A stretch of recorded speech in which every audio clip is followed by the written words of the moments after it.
Boa noite pessoal, boa noite você que está em casa, boa noite você que está no Spotify, nos ouvindo, no Apple Podcasts. Esse é o quinto episódio do Pode. E hoje eu estou aqui com o nosso convidado mais que especial, vou falar o nome dele todo, Sebastião Cosme Pérez de Almeida. Cosme Pérez, né? Boa noite, Cosme. Boa noite, Elber. Boa noite a todos que estão nos ouvindo. O Cosme, ele é graduado em Psicologia e Gestão Tecnológica de Recursos Humanos, mestrando em Contabilidade e MBA em Administração com ênfase em Clínicas e Hospitais pela FGV. Pós-graduado em Intervenção Sistêmica com Famílias pela FDV. Conselheiro da ABRH Espírito Santo, atua no terceiro setor em trabalhos voluntários e trabalhou como executivo da área de saúde nos últimos anos. Correto, Cosme? Isso mesmo. O Cosme, na verdade, você pode perguntar assim, o Cosme trabalhou diretamente na pandemia, né, Cosme? Diretamente ligado com a gestão da pandemia, no setor mesmo, na gestão executiva da pandemia, efetivamente. E por isso que eu trouxe o Cosme aqui, porque, na verdade, o Cosme tem uma bagagem enorme, não é isso? De gestão mesmo, de liderança, com todas as dicas para você. A gente vai discutir aqui hoje vários aspectos de desemprego, de tendências para 2023, do que a gente tirou na pandemia, enfim, teremos várias coisas. A primeira pergunta, Cosme, que eu faço para o nosso convidado é a seguinte: na sua concepção, o que é saúde?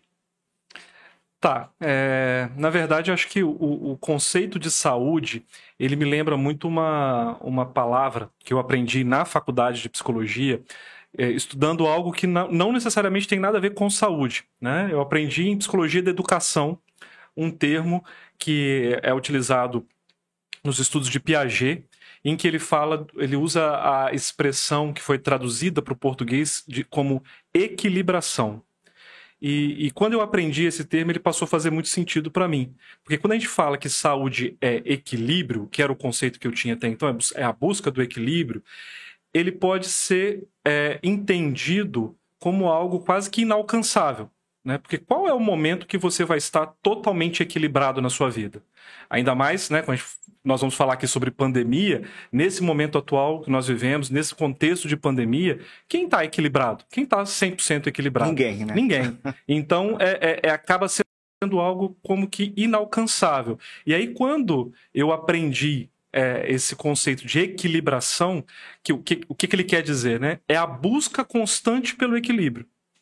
Não necessariamente você vai chegar num estágio de equilíbrio perfeito, que seria algo impossível, mas é uma busca constante por esse equilíbrio. E a partir daí eu trouxe esse conceito para mim também como um conceito de saúde. Então, saúde para mim é essa busca constante por um equilíbrio entre a vida profissional, a vida pessoal, a atividade física, alimentação, sono.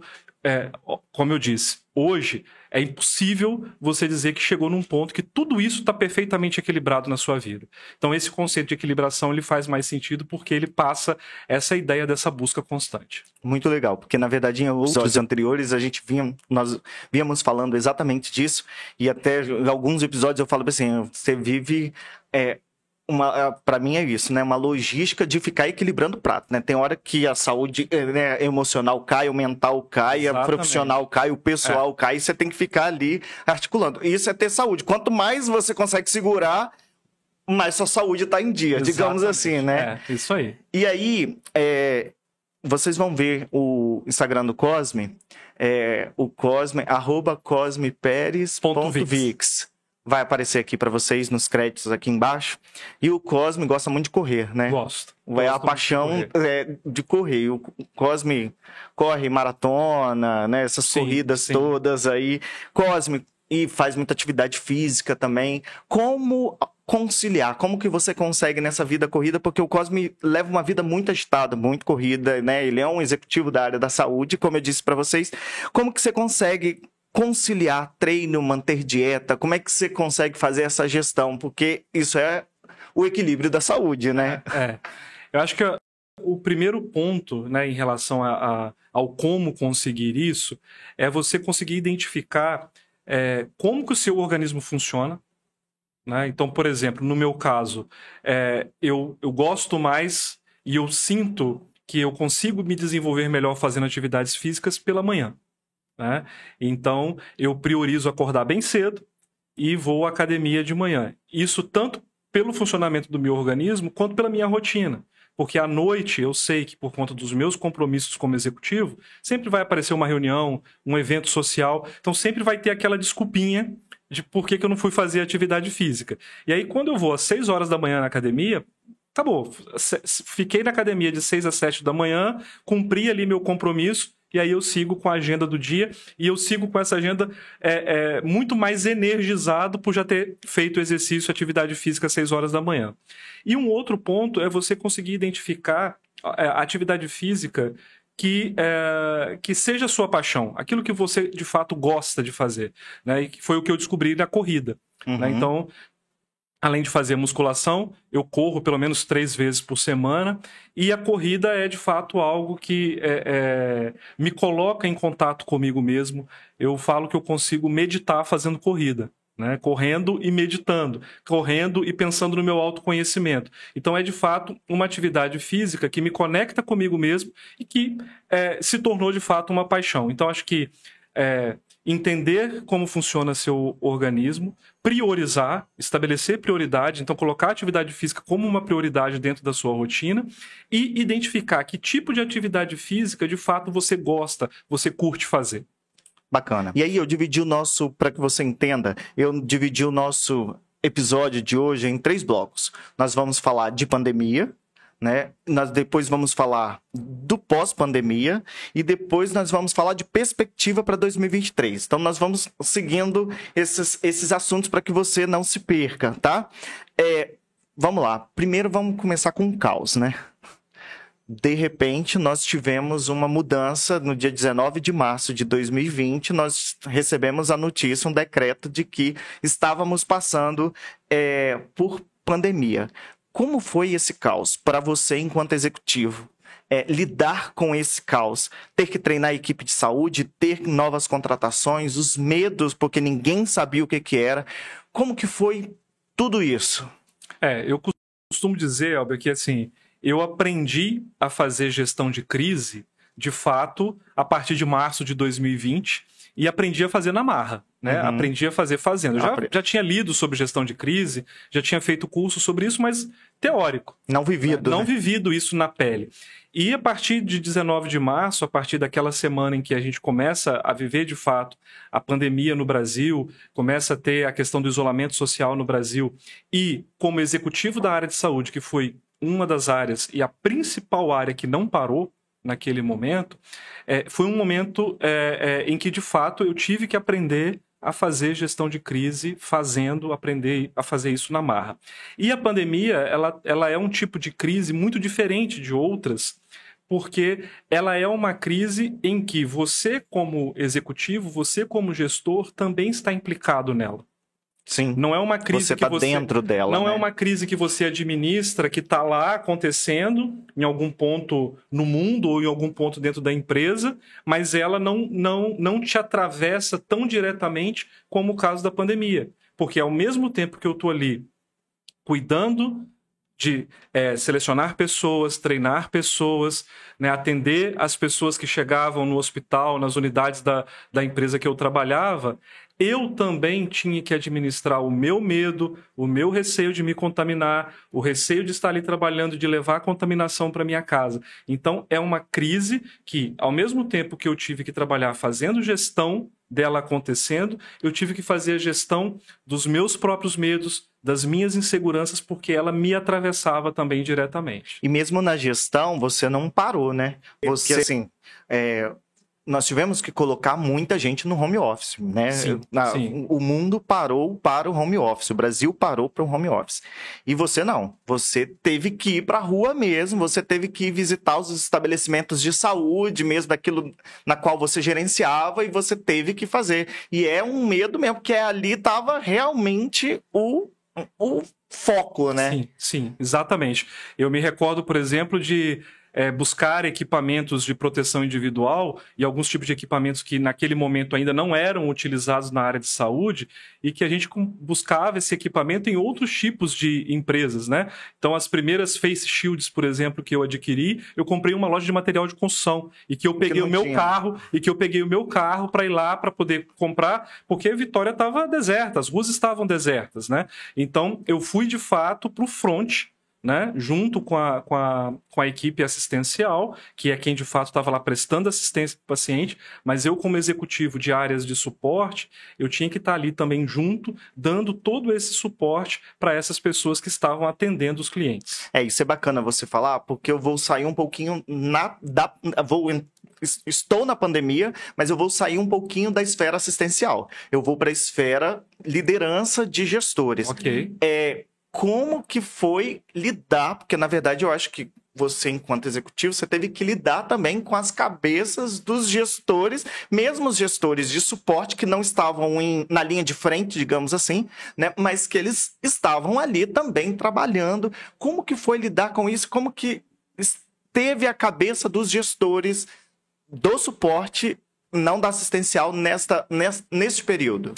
Na verdade, o que a gente vivenciou, né, muitas vezes eu estava me recordando aqui enquanto você estava falando, estava perguntando, de situações em que eu ouvia de gestores que eles saíam de casa pela manhã com uma mochila, com algumas peças de roupa, porque não sabiam se iriam conseguir voltar à noite para casa.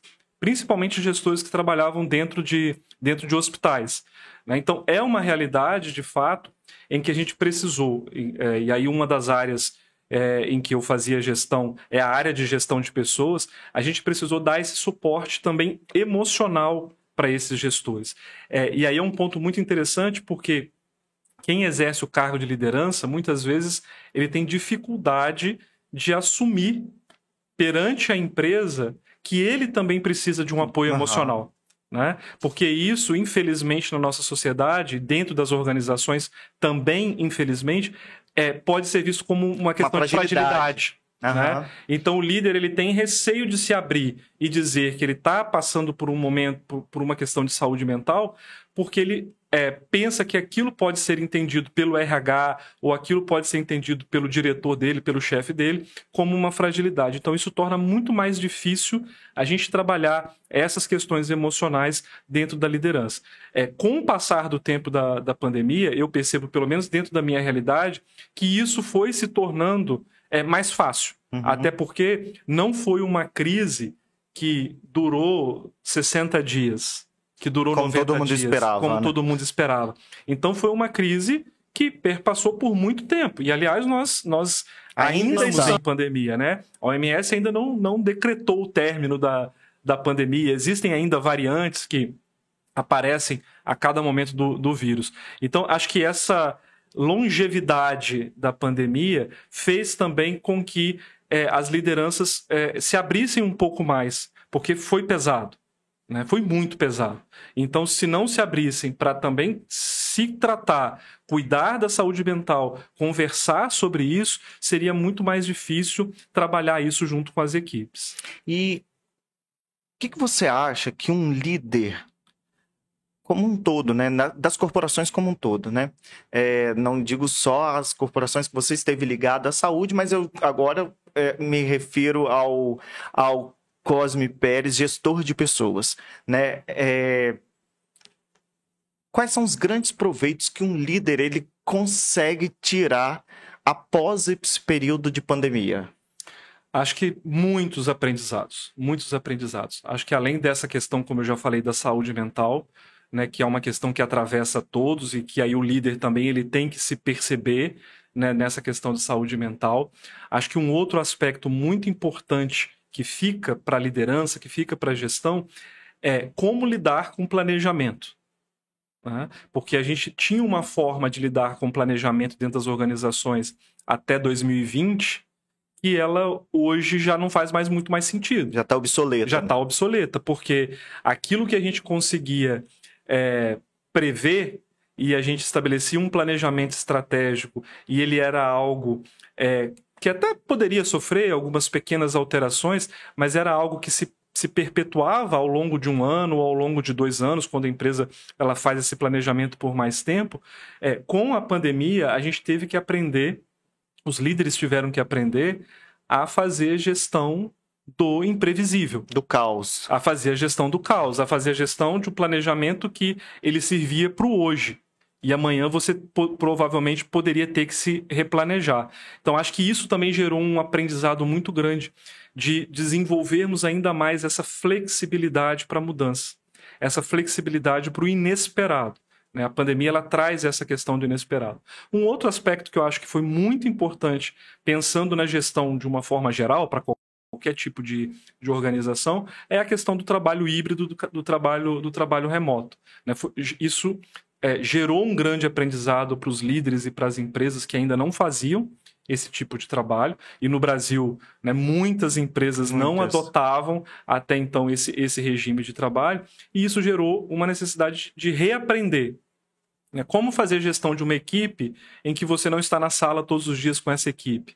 Né? Como gerenciar, administrar o trabalho de pessoas que estão cada uma na sua casa? Como garantir que a cultura da empresa permaneça, né, em pessoas que você contratou durante a pandemia e que em nenhum momento elas estiveram na sede da empresa, por exemplo. Sim. Então isso é realidade que em outros mercados, em outros países, já existia muito antes da pandemia, mas que na nossa realidade aqui no Brasil, e falando especificamente do Espírito Santo, isso foi fortemente obrigado a ter sido desenvolvido durante a pandemia. E eu acho que isso fica como um aprendizado, né? Eu acredito que não tem volta, né? Muitas empresas eu percebo que estão tentando ou tentaram voltar para um trabalho 100% presencial e elas começaram a perder profissionais, porque os profissionais entenderam também que esse modelo de trabalho representa qualidade de vida. Né? Então, tem relatos, por exemplo, de pessoas que falam, olha, eu não conseguia ir à academia porque eu passava 1h30, 2 horas no trânsito para ir para o trabalho, e nesse período que eu fiquei em casa, eu consegui voltar a fazer atividade física. Eu conseguia melhorar a minha relação familiar, a minha relação com os meus filhos, acompanhar os estudos dos meus filhos. E isso se tornou uma prioridade para muitas pessoas. Né? Então, muitas pessoas, quando as empresas chamaram de volta as pessoas para trabalhar no presencial, muitas pessoas disseram, olha, eu não quero mais. Se for só presencial, mais. E aí as empresas, os líderes, tiveram que reaprender. Inclusive, eu sei de empresas que tiveram que voltar atrás e começar a estabelecer o trabalho híbrido como uma forma de reter talentos também. Então, acho que são esses que me vêm assim, os maiores aprendizados que a pandemia traz para a gestão, traz para a liderança. É legal isso que você está falando, que eu fiz um estudo recente de um MBA que eu estou fazendo, e aí eu fiz esse estudo, e os estudos apontavam exatamente isso, que antes da pandemia, antes de 2020, não mais que 10% das empresas, elas viam esse cenário, né? Nem praticavam, elas viam esse cenário, né? E que depois da pandemia, esse número, esse percentual aumentou substancialmente, e tem empresas que nem querem mais voltar para os seus escritórios físicos, né? Não, desfizeram de vários escritórios e não vamos mais voltar. Funcionou muito bem no remoto e vamos funcionar no remoto híbrido, né? Híbrido, assim. Então, isso é muito bacana e, de fato, isso tem acontecido. E isso gera também, Elber, assim, uma abertura no mercado de trabalho muito grande, porque a gente passa a concorrer, pensando, por exemplo, no mercado de trabalho no Espírito Santo, por exemplo. Antes, a gente concorria com outras empresas que estavam aqui na mesma região.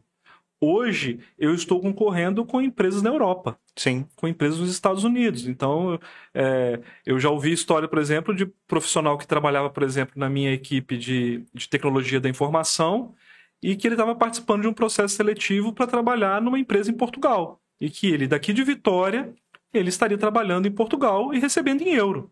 Sim. Né? Então, a competição, a competitividade dentro do mercado de trabalho ampliou muito e aí obrigou as empresas a olhar para isso de uma outra forma. E, no caso, me colocando no lugar de profissional, abriu um leque de opções, um leque de oportunidades para nós enquanto profissionais muito grande, né? Então traz benefícios para o profissional com essa abertura de possibilidades, de oportunidades, e faz com que as empresas do outro lado tenham que rever os seus posicionamentos e a sua forma de lidar com esses novos modelos de trabalho. É legal, porque recentemente eu conheci uma pessoa que ela morava na Argentina e trabalhava numa empresa aqui no Brasil, na área de tecnologia também. E resolveu morar 5 meses na Argentina e depois ela voltou. Eu a conheci voltando, né? Eu passei um pouco de dias agora recente na Argentina e aí voltando eu conheci ela. Não, tô voltando para morar pro Brasil, mas eu quis experimentar e eu vim 5 meses morar aqui como uma empresa, CLT, regime CLT, mas minha contratação me permite esse trabalho, eu vim, decidi, fiquei 5 meses aqui na Argentina, experimentar os novos ares e tal, e agora eu tô voltando pro Brasil, né? Uma coisa que eu gosto sempre de ressaltar quando converso sobre esse assunto é que sempre os exemplos que nos vêm primeiramente são das empresas de tecnologia da informação, da área de tecnologia da informação. Porque já era comum o profissional de TI trabalhar em home office. E aí a gente precisa ressaltar que com a pandemia isso se abre também para outros tipos de profissões. Claro. Então hoje eu conheço, por exemplo, profissionais de recursos humanos que trabalham à distância e que nunca foram na sede da empresa e que trabalham na área de recursos humanos, profissionais da área de marketing. Então a gente precisa também um pouco desmistificar essa ideia de só TI, né? Só TI, que parece que transformação digital tem a ver só com a área de tecnologia. TI, a área de tecnologia. A área de tecnologia, obviamente, ela tem um papel importantíssimo nisso, né? Mas o que a gente percebe hoje no mercado é essa mudança em todas as áreas. Sim. E aí, vamos para o período, vamos botar assim, pós-pandemia. A gente já decidiu que... decidiu não, a OMS ainda não decidiu que a pandemia acabou. Nós não decidimos nada, né? Quem decidiu foi a OMS. Vamos para o, entre aspas, pós-pandemia.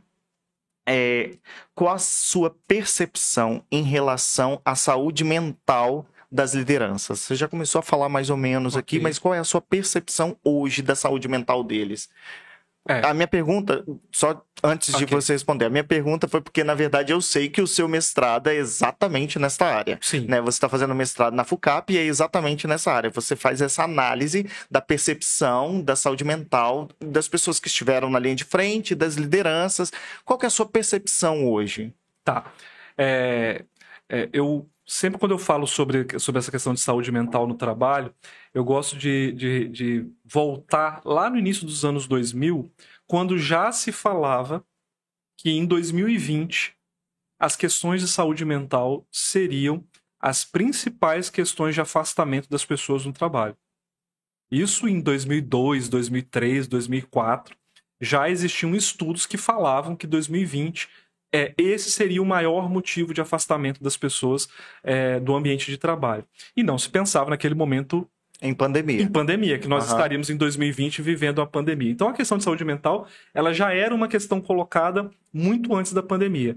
A pandemia, ela veio exatamente para gerar um caos em relação a isso e colocar essa questão muito fortemente no ambiente de trabalho e também fora do ambiente de trabalho, né? A própria questão do isolamento social, por exemplo, que na nossa cultura é uma cultura de muito relacionamento, de muita proximidade com as pessoas, diferente de outros países, isso se tornou uma questão, né? A nossa forma de lidar com a morte, né? Então, você ter que saber que um ente querido, um familiar, faleceu naquele contexto de pandemia e que você não pôde, de novo, né, frente à nossa cultura de fazer o sepultamento, de fazer o velório, de que nada disso existiu, isso obviamente gera consequências que é o que nós estamos vivendo agora, nós estamos experimentando agora em relação à saúde mental, né? Falando especificamente da liderança, como eu coloquei antes, a liderança, ela tem esse aspecto do líder não se sentir confortável para falar das questões de saúde mental, né? Saúde mental, por si só, infelizmente, ainda é um tabu, né? As pessoas associam a questão de saúde mental com internação psiquiátrica, associam com manicômio. Então, ainda existe um tabu muito grande em se falar sobre saúde mental. E quando você fala disso em relação à liderança, o tabu se torna ainda maior. Porque, como a gente falou anteriormente, isso é muito associado à questão da fragilidade, né? Da incompetência. Então, eu não sou capaz de controlar as minhas emoções, de administrar as minhas emoções. Então, eu não posso falar sobre isso. E aí a liderança ela sofre muito com isso. Porque por não falar, por não tratar isso inicialmente, acaba se acumulando. E aí, quando, de fato, a bomba explode, né? Aí já gerou, de fato, um afastamento. Aí já gerou, de fato, uma situação que pode levar a uma internação.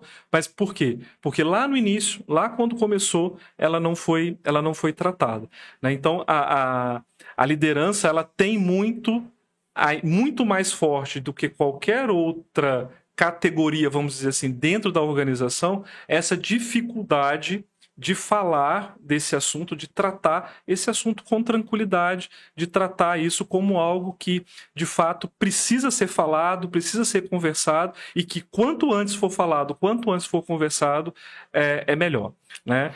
Como você falou, eu estou pesquisando sobre a questão da saúde mental associada à intenção de permanecer na profissão, né, de profissionais que trabalharam na linha de frente da pandemia. E aí dos aspectos que eu estou avaliando é exatamente o quanto que a saúde mental pode impactar, pode influenciar nessa decisão de permanecer ou de não permanecer trabalhando na área de saúde frente àquilo que foi experimentado durante a pandemia, né? Eu ainda estou na fase de coleta, fechando a fase de coleta de dados dessa pesquisa, mas eu tenho certeza que ela já está ficando muito interessante e ela vai trazer muitas contribuições em relação a isso, né? Para os gestores, né, em relação às equipes e para os gestores na relação com ele mesmo, né? De como que eles também têm que se cuidar, eles também têm que se tratar, até para que eles estejam mais aptos e mais capazes de apoiar e de ajudar isso dentro das suas equipes. Na sua visão executiva, enquanto gestor, você considera... O que você pode considerar enquanto estratégias? Porque você postou recentemente, não sei se foi recente, mas eu vi um post seu, você colocando assim que os profissionais estão cansados, né? Isso é fato. As pessoas passou a pandemia, as pessoas estão cansadas. E isso reflete, não é um cansaço físico, né? É um cansaço mental, porque a gente está falando aqui especificamente de saúde mental. E eu encaro como um grande desafio, porque, na verdade, a gente tem falado de liderança e eu quero falar, e eu tenho falado, a minha insistência na liderança é exatamente porque você lidera os líderes, digamos assim, né? Enquanto executivo, você está na liderança dos líderes. Quais são as estratégias que você entende que são relevantes, que podem ser pontuadas como estratégias de sucesso para que você entusiasme não só os liderados, mas também os líderes? O que você consegue, em sua vivência hoje, o que você consegue mapear de estratégia para que a empresa ela possa implantar para atuar nesse desafio aí de entusiasmo? Tá. Quando você fala da questão do cansaço, né, eu uso muito uma comparação em relação aos profissionais de saúde, principalmente, do que foi vivido durante a pandemia com a guerra. Né? Eu costumo dizer que os profissionais de saúde, eles são neste momento como os soldados feridos que voltaram da guerra. Né? Houve uma guerra, houve uma batalha, né? Os soldados tiveram que ir para a linha de frente, para a luta, né? Fazendo essa comparação aí com os técnicos de enfermagem, os enfermeiros, os fisioterapeutas, enfim, todos os profissionais da área de saúde. E agora, esses profissionais, eles voltam, mas eles voltam com as feridas da guerra. E as feridas da guerra não são só as feridas físicas, elas são também as feridas emocionais. Não são só as marcas da máscara que foi utilizada durante horas e horas consecutivas, mas são também as marcas que ficaram dentro das pessoas. São também as marcas associadas à questão de saúde mental. E aí existem algumas estratégias, sim, que as empresas podem adotar para trabalhar essa questão de saúde mental. A primeira delas tem muito a ver com o que nós começamos aqui a nossa conversa, é a questão de se tratar sobre o equilíbrio. Sim. A busca do equilíbrio, né? Então a gente percebe que muitas empresas estão começando a dar mais atenção a isso, né? Então empresas, por exemplo, que não tinham prática de ginástica laboral começam a perceber a importância de ter um momento de pausa para fazer a ginástica laboral. Na empresa em que eu estava trabalhando, por exemplo, a gente, além da ginástica laboral, no último ano, nós fizemos uma CIPAT, que é a semana onde você trata a questão de prevenção a acidentes de trabalho, e na nossa CIPAT nós falamos sobre autocuidado. Né? Nós fizemos um momento de meditação com os colaboradores, né? Exatamente para trazer essa questão, né, do se desconectar, do se voltar para si mesmo, e isso como temas de treinamentos, como temas de CIPAT, como temas de ações dentro da empresa. Então a empresa precisa se voltar para isso. Em relação aos líderes, há uma estratégia muito interessante também a ser pensada e a ser executada pelas empresas, que é o que a gente chama na psicologia de psicoeducação. A gente precisa ajudar o líder a reconhecer nele mesmo essas questões de saúde mental, mas a gente precisa também ajudar o líder, treinar o líder para que ele seja capaz cada vez mais de identificar isso nas equipes que ele trabalha. E é isso que a gente chama de psicoeducação. Né? Então, é você conseguir entender os primeiros sinais que aparecem em você mesmo e que aparecem ali nos colaboradores da sua equipe, pode retratar uma questão de saúde mental e que, se tratada de forma mais inicial, pode evitar, por exemplo, um afastamento. Né? Um outro aspecto também, uma outra prática que nós desenvolvemos na empresa durante a pandemia foi o RH ter um espaço de acolhimento psicológico para os colaboradores. Né? Então a gente tinha psicólogos que cuidavam somente de recrutamento e seleção.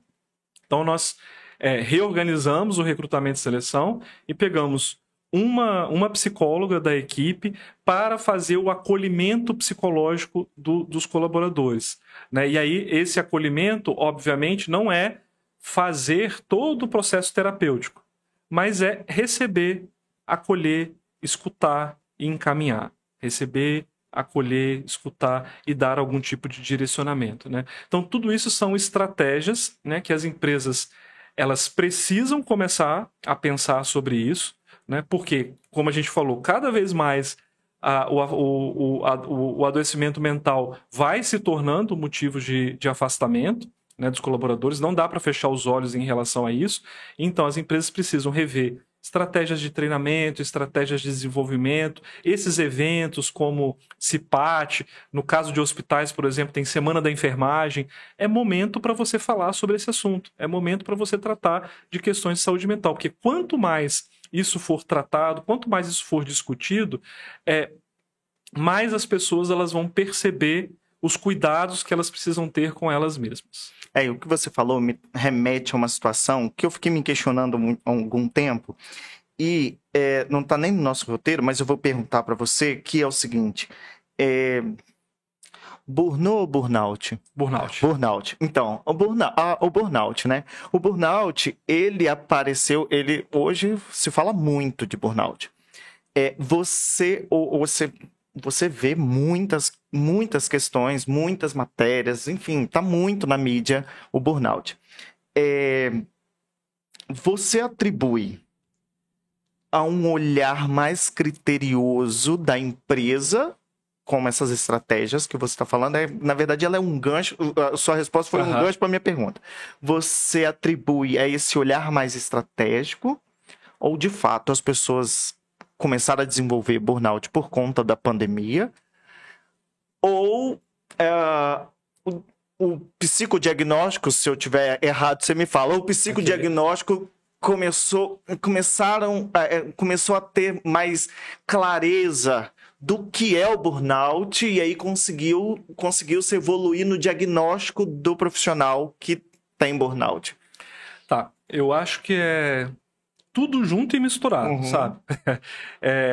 Você me fez lembrar de uma situação que não tem necessariamente a ver com burnout, mas eu vou falar só para tentar exemplificar e depois a gente volta para o burnout. Setembro Amarelo, né? Setembro Amarelo é um mês em que a gente fala sobre a questão de saúde mental e um foco muito grande no suicídio. Sim. Né? Dia 10 de setembro é o dia em que se fala mundialmente, né, sobre a questão de prevenção ao suicídio. E aí existe ainda uma preocupação de muitas empresas de levar esse tema para dentro da empresa, falar sobre a questão de suicídio, né, falar sobre prevenção ao suicídio, e isso ser algo que vai incentivar as pessoas a se suicidarem. Né? Como se falar sobre isso pode levar despertar gatilho nas pessoas para cometer o ato. E aí é interessante porque uma vez eu ouvi, né, de uma gestora de RH, ela falando assim, não, porque lá na empresa exatamente aconteceu isso. Né? Nós estávamos no mês de setembro, começamos a fazer palestras sobre Setembro Amarelo, de repente chegou a notícia de um suicídio de um colaborador. Né? Então, será que não tem uma relação direta de falar sobre isso e aparecer? E aí, por isso que eu lembrei quando você fala da questão do burnout. Será que o burnout não está aparecendo agora porque a gente está falando muito sobre burnout? E aí, a reflexão que eu fiz com essa pessoa, falando sobre a questão do Setembro Amarelo e do suicídio, é de que, na verdade, essa realidade ela já existia. Só que quando você abre espaço para falar, as pessoas se sentem confortáveis para dizer que o falecimento do fulano foi um autoextermínio, foi um suicídio. Então não quer dizer que não acontecia antes. Quer dizer que, ao você abrir espaço para que esse assunto seja discutido, para que esse assunto seja falado, aquelas situações que já aconteciam e que o RH nem ficava sabendo, e que os gestores nem ficaram sabendo, agora as pessoas se sentem à vontade para poder falar. E aí, em relação ao burnout, eu penso que é a mesma coisa, sabe? Acho que tem o fato do estresse mesmo, né, da pandemia, que, assim, colocou isso de uma forma muito mais forte do que anteriormente. Tem o fato da saúde mental ser algo que, graças a Deus, está sendo mais discutido dentro das empresas. Então, a partir do momento que se abre para discutir, a gente começa a enxergar fatores que já estavam ali, adoecimentos que já estavam ali e que a gente não via. Fazia vista grossa. E as pessoas também começam a perceber, a ter esse autoconhecimento, a perceber qual que é o momento que está chegando no esgotamento e poder falar disso também. Então, por isso que eu falei para você que eu acho que é tudo junto e misturado. Acho que todo esse contexto faz com que, de fato, burnout, o adoecimento mental como um todo, essa questão do suicídio, ela se torne algo mais presente. Né? E que bom que a gente pode falar mais sobre isso. Vamos falar um pouquinho de perspectivas de 2023. Nós vimos, saiu agora sim, outubro, né? Os dados do IBGE do terceiro trimestre, que a taxa de desemprego ela recuou no Brasil 8,7%, né? Menos que 9% aí.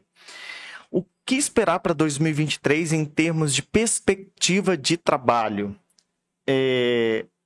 Há uma tendência de diminuição dessa taxa? A gente percebe, né?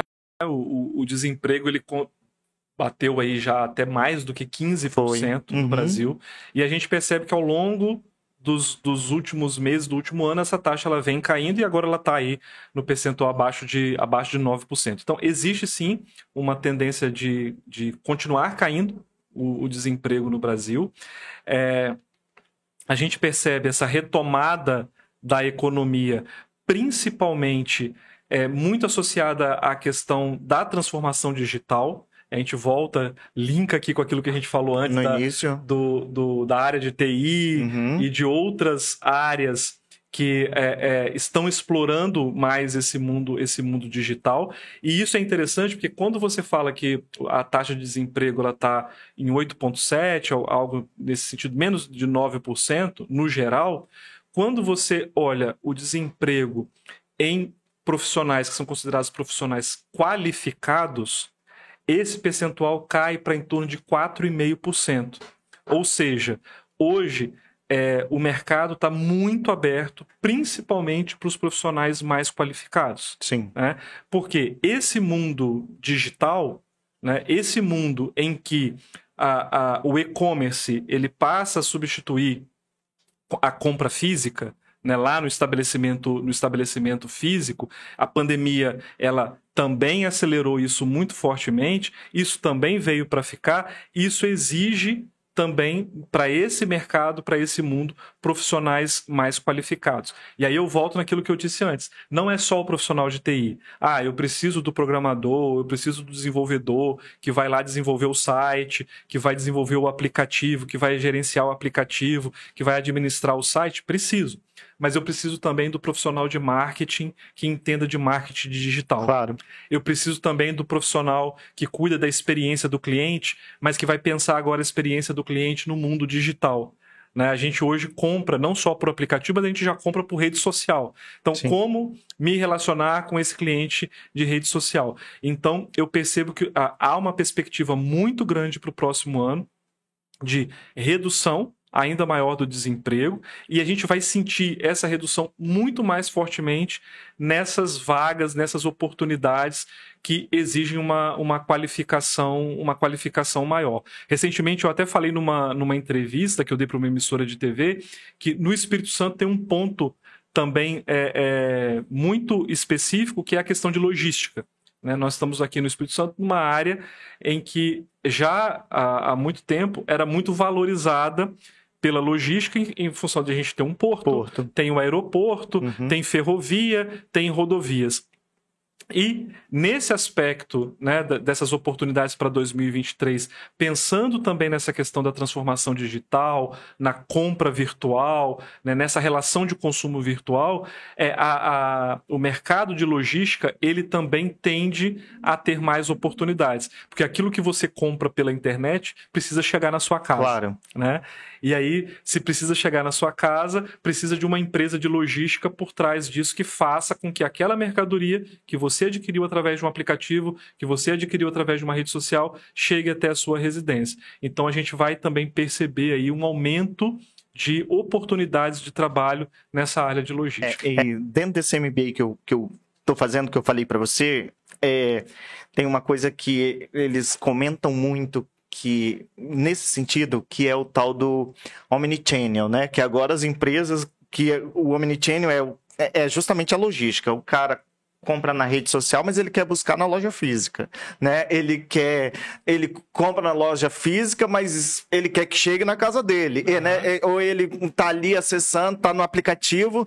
Então, as empresas que conseguem, que na verdade é o híbrido, né? Sim, as empresas que conseguem ter uma logística, que conseguem conversar melhor com esses formatos, eu acho que tendem ao crescimento, né? Sim. E aí é por isso que tem esses profissionais que cuidam da questão da experiência do cliente. Né? Hoje a gente fala muito sobre a jornada do cliente. Então tem essas diferentes jornadas do cliente, essas diferentes experiências do cliente. Então tem aquele cliente, como você falou, que ele quer comprar no mundo virtual, mas ele quer ir buscar no físico. Tem aquele que quer comprar no físico, mas quer que chegue na casa dele. Então existem hoje, né, especializações, cursos que tratam dessa questão da experiência do cliente, que formam profissionais em experiência do cliente, e também isso especificamente para a experiência do cliente no mundo digital. Então, é uma carreira hoje que tem muitas oportunidades, exatamente porque ela vem suprir essa necessidade das organizações de entender essas diferenças de comportamento das pessoas. Cosme, nós falamos de marketing, do profissional de marketing, do profissional de logística, do profissional de tecnologia da informação, que então já são perspectivas de profissões para 2023, quem aí está se qualificando, se qualificar mais nessa área. Quais outros profissionais você acha que 2023 vai demandar? 2023, 24, mas 2023 porque a gente está iniciando, né?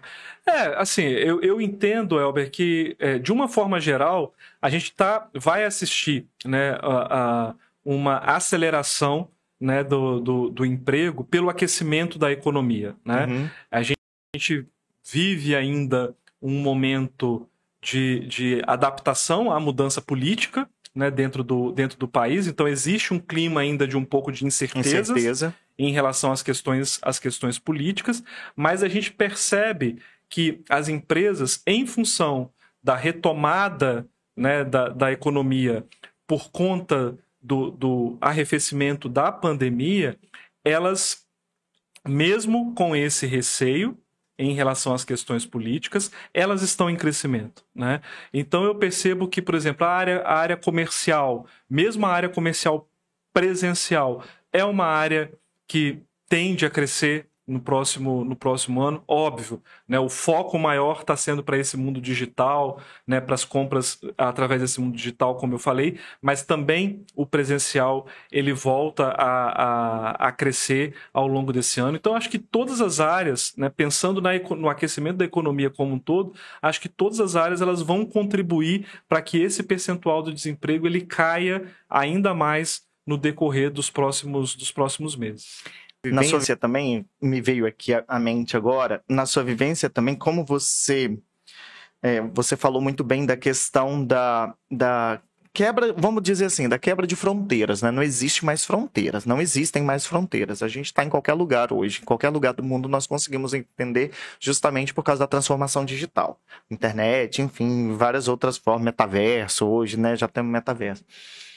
E com a pandemia, uma coisa que evoluiu muito foi teleconsulta, né? Sim. Né? Teleconsulta para psicólogos. Eu falei recentemente com uma psicóloga que ela atende brasileiros no exterior, que é a Roberta Rangel, tá lá no episódio 4. Vocês vão ver, não deixe de ver. E eu falo como todo. Eu, como nutricionista, por exemplo, posso fazer agora teleconsulta, né? Psicólogo, médicos, teleconsultas, essas coisas todas. Eu acho que também este é um ponto que vai permanecer. Você concorda comigo? Vai permanecer. Na verdade, o atendimento psicológico através de teleconsulta, ele já era regulamentado pelo Conselho Federal de Psicologia muito antes da pandemia. Sim. Né? A consulta médica, ela não era regulamentada, né, no Brasil. Então, houve inicialmente uma liberação, vamos dizer assim, provisória, temporária, e que agora está se tornando uma liberação definitiva para o atendimento médico através de teleconsulta. E eu acredito sim que isso é uma realidade que veio para ficar. Na verdade, as novas gerações, né, que são gerações que já nascem nesse mundo totalmente tecnológico. São os nativos digitais. Né? Nativos digitais, eles não conseguem entender por que tem a necessidade de ir num consultório. Sim. Né? É o contrário da gente que é ainda de uma outra geração, que era acostumada a ir no consultório e que muitas vezes fala, poxa, mas será que vai ser bom? Vai dar certo? Será que vai dar certo? Será que ele vai me atender bem? Será que o remédio que ele vai me receitar tá ok sem ele ter me visto presencialmente? Os nativos digitais, eles não conseguem entender por que a gente um dia pensou na necessidade de ter que ir no consultório. Então, há ainda esse conflito das gerações, mas eu acredito sim que o teleatendimento, né, a teleconsulta, e isso não só para o médico, mas para todas as outras profissões aí da área de saúde, é uma realidade que veio para ficar. Ela, com certeza, ela vai permanecer. Acho que, no caso do atendimento psicológico, né, no meu caso, né, tem algumas questões que são colocadas dentro da regulamentação do Conselho Federal de Psicologia, né, de situações em que você deve priorizar o atendimento presencial, mas existem outras N situações que elas podem ser, sim, tratadas, podem ser, sim, atendidas 100% de forma virtual. E isso facilita a vida de todo mundo, né? Como você falou, o psicólogo ele pode atender brasileiros que estão em outros países, né? Então, isso facilita a vida do profissional, né? Aumenta a clientela, aumenta o mercado para o profissional e isso facilita a vida também da pessoa que está do outro lado precisando de atendimento. Ok. E já estou encerrando, mas assim, hoje, início de 2023, onde você buscaria emprego? Se você tivesse desempregado, onde você buscaria emprego? Onde eu buscaria emprego hoje, em 2023, se eu estivesse desempregado? Na verdade, eu estou passando nesse momento por uma transição, né, da minha carreira profissional. Eu estou saindo da área de saúde e migrando para uma outra área. Então, eu estou exatamente nesse momento de mudança, né? Não estou desempregado, mas estou exatamente saindo de uma empresa e indo para outra empresa. Mas hoje eu acho que se eu tivesse desempregado e fosse buscar uma oportunidade de emprego, eu acho que eu investiria no meu consultório de psicologia, né, e partiria também um pouco para essa questão do atendimento virtual, né?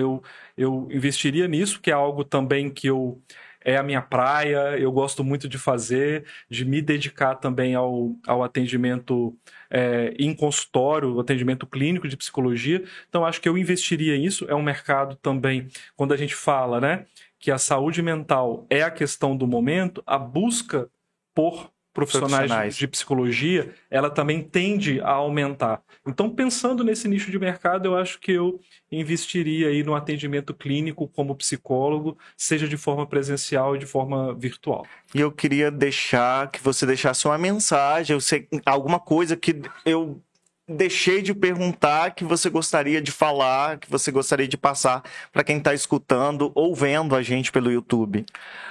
Acho que a mensagem que eu gostaria de deixar que é algo que eu tenho muito presente para mim, no meu trabalho como gestor, no meu trabalho como psicólogo, e que eu levo isso para minha vida também, que eu acho que quando você fala sobre essas questões de saúde, quando você fala sobre essas questões de saúde mental, quando você fala sobre a questão de emprego, de empregabilidade, de onde você está trabalhando, qual o sentido de você estar trabalhando nesse lugar, eu acho que para mim tudo isso passa por uma questão de autoconhecimento. Então, eu acho que se eu tivesse que deixar uma mensagem para todo mundo que está nos assistindo, nos vendo, nos ouvindo, eu deixaria essa mensagem de busca pelo autoconhecimento. Porque eu acho que quanto mais a gente se conhece, mais a gente é capaz de se cuidar. Cuidar da nossa alimentação, cuidar da nossa saúde mental, cuidar do nosso sono, cuidar dos nossos estudos, cuidar do nosso trabalho, se conectar com cada um desses aspectos da sua vida e buscar aquilo que eu falei no início, que é essa busca pela equilibração, por esse estado constante de busca mesmo pelo equilíbrio. E eu falo sempre que essa questão do autoconhecimento, ele é um caminho que você só inicia, né?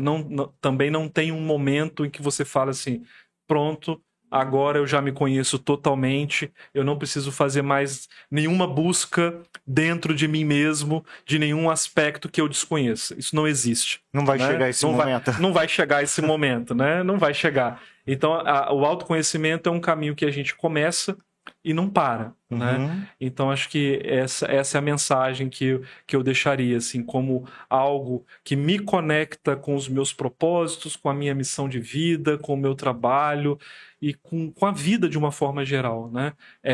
Em alguns momentos, como dizia um professor meu de psicologia, é pegar a bolinha do olho e virar para dentro. Sim. Olhar para dentro de você mesmo, cuidar de você mesmo. Eu acho que o start, muito legal isso, porque isso que você está falando é muito bom, porque a gente tem falado isso ao longo dos episódios, que o autoconhecimento é muito importante, porque te desperta a partir do momento que você se autoconhece, você voa, né? A gente tem falado muito disso.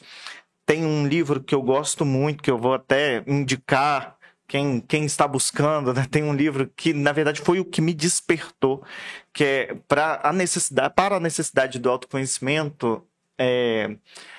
Obviamente você conhece Santa Teresa d'Ávila, né? Santa Teresa d'Ávila é uma doutora da igreja, sim, né? E tem um livro dela que chama Castelo Interior ou Moradas, não sei se você conhece. Conheço, já li. Então, já li umas 2 ou 3 vezes. Exatamente. E esse livro foi o que me despertou para sabe, que você precisa, e ela vai entrando, ela coloca como se nós fôssemos uma casa com muitos cômodos, Sim. né? E aí nós temos que entrar em cada cômodo, e aí o que me chama muita atenção, eu sempre lembro dessa fonte, que tem um quartinho escuro, né? Sim. E nesse quartinho escuro a gente coloca tudo aquilo que a gente não quer tratar e a gente tranca a porta, né? E aí...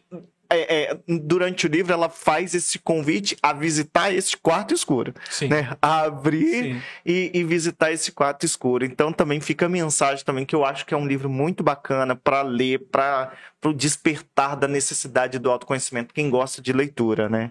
Com certeza. Certo? Cosme, muito obrigado, foi muito legal, foi muito importante a gente está tentando aí uma agenda há muito tempo, né? Mas agradecer pela sua generosidade, agradecer pelo seu compromisso com a saúde, né? Que isso foi importante, né? Em nome da sociedade, a gente tem que agradecer você pelo seu compromisso da saúde, que você esteve aí na linha de frente enquanto gestor. Muito obrigado por você ter aceito o convite, tá apostando no nosso projeto aqui, no projeto do podcast. Essa caneca é um presente do podcast para você. Obrigado. Espero que você volte mais vezes. Vamos ver o pessoal, se vocês quiserem aí, não se esqueçam de se inscrever no nosso canal no YouTube, de seguir a gente lá no Spotify, no Apple Podcast, busca pelo Cosme no Instagram, tem muitas coisas, muitas informações muito bacanas. Muito obrigado por você ter aceito o convite e você ter vindo. Obrigado também pelo convite, pela oportunidade de estarmos aqui conversando sobre assuntos tão interessantes e que me conectam, de fato, com coisas que eu acredito que são um propósito para mim. É isso. Pessoal, boa noite, fiquem com Deus e até a próxima. Um abraço.